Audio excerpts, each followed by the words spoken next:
Bond योजना पर supreme court ने सरकार को बहुत बड़ा झटका दे दिया है। देश की सर्वोच्च अदालत ने इलेक्टोरल बॉन्ड स्कीम को असंवैधानिक करार देते हुए रद्द कर दिया है।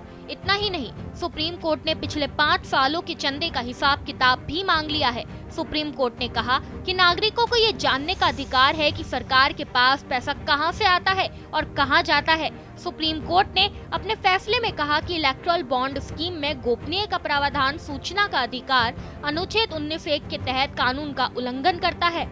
अब पब्लिक को भी पता होगा कि किसने किस पार्टी को कितनी फंडिंग की है। राजनीतिक दलों की फंडिंग के बारे में जानकारी होने से लोगों को मताधिकार का इस्तेमाल करने में स्पष्टता मिलती है। अब निर्वाचन को बताना होगा कि पिछले 5 साल में किस पार्टी को किसने कितना चंदा दिया है। सुप्रीम कोर्ट ने कहा कि वह state bank of India (SBI) से पूरी जानकारी जुटाकर इसे अपनी वेबसाइट पर साझा करे। क्या है इलेक्टोरल बॉन्ड? भारत सरकार ने इलेक्टोरल बॉन्ड योजना की घोषणा 2017 में की थी। इस योजना को सरकार ने 29 जनवरी 2018 को कानून लागू कर दिया था। आसान भाषा में अगर इसे समझे तो इलेक्टोरल बॉन्ड राजनीतिक दलों को चंदा देने का एक वित्तीय जरिया है।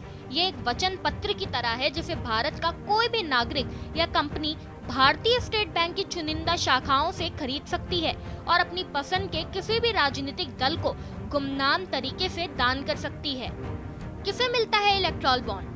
जो भी रजिस्टर्ड पार्टी है उसे ये बॉन्ड मिलता है, लेकिन इसके लिए शर्त ये है कि उस पार्टी को पिछले आम चुनावों में कम से कम 1% या उससे ज्यादा वोट मिले।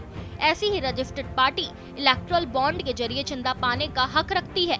सरकार के मुताबिक इलेक्टोरल बॉन्ड के जरिए ब्लैक मनी पर अंकुश लगेगा और चुनाव में चंदे के तौर पर दिए जाने वाली रकम का हिसाब किताब रखा जा सकेगा। इससे चुनावी फंडिंग में सुधार होगा।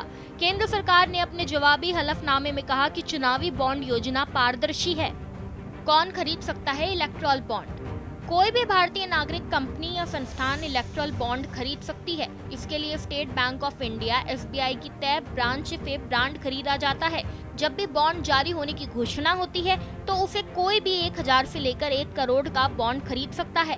बैंक से बॉन्ड खरीदने के बाद चंदा देने वाला जिस पार्टी को चाहे उसका नाम भरकर उसे बॉन्ड दे सकता है। खैर, इस खबर पर इतना ही। ऐसे ही बड़ी तमाम खबरों को जानने के लिए देखते रहिए भारत एक्सप्रेस।